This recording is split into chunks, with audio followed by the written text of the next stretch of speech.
Welcome to tonight's instalment of News One. Tonight we will be interviewing several special guests, each with highly credible knowledge on the issue of how the pop culture of standardisation affects teachers and their students. The backlash from the implementation of standardised tests, such as the government's most recent initiative, NAPLAN, has become a very heated topic for discussion in academic, educational, political, parental and student social circles. Consolidating these arguments and ideologies, we will hear from our three guests who have been heavily involved in its implementation. First of all, we will hear from Mr. Oak. Mr. Oak has spent the last 30 years in politics, the last 10 being in educational politics, with a passion for global improvement. Mr. Oak has spent many years directing and influencing educational matters in New South Wales.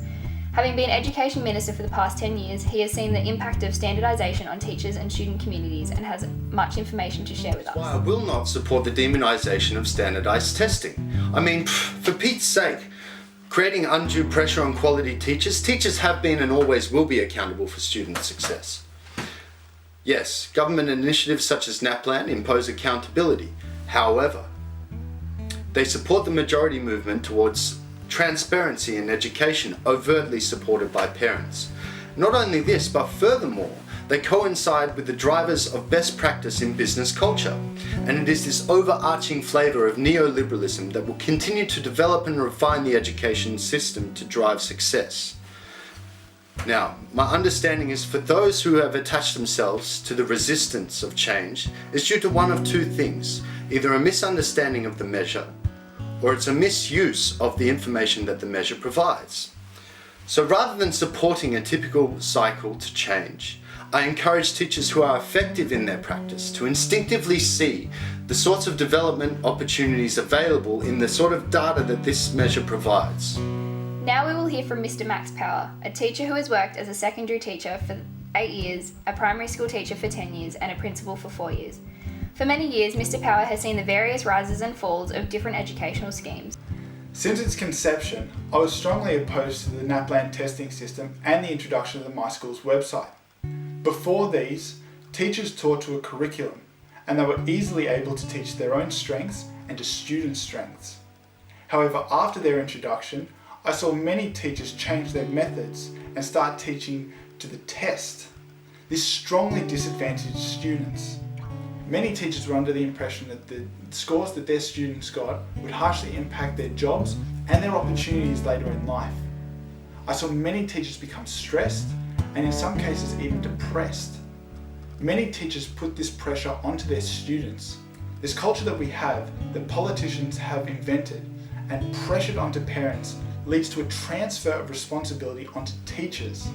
Teachers then pass this pressure down the line to the next generation of teachers and then down the line onto students. And lastly, to finish, we will hear from Dr. Fleek, who has been a Professor of Education at Macquarie for the past 6 years. Dr. Fleek has studied the effects of standardised testing and has much information on offer to give us an insight into how this is affecting students and teachers. He has also spent many years conducting research on the young mind and has an exceptional view on this issue.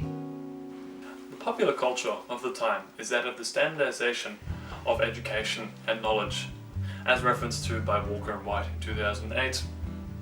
My good associate, Gordon Tate, has written in his book Making Sense of Maths Education extensively, stating that this standardization of teacher methodology is stifling critical thinking and complexity. Evidently, however, there is merit to this system, as it allows the educational system to identify weaknesses in itself and then improve upon them.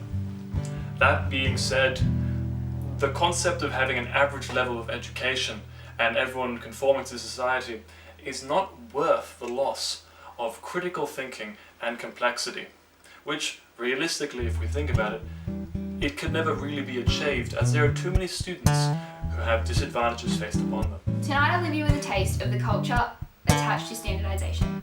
These interviews have led me to believe that the pop culture of standardised testing does indeed have an effect on teachers and their students.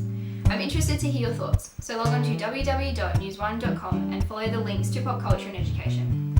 Has standardisation created undue pressure, or is it due to the misinterpretations of the test itself? And will the future of standardisation continue to stifle critical and complex thinking?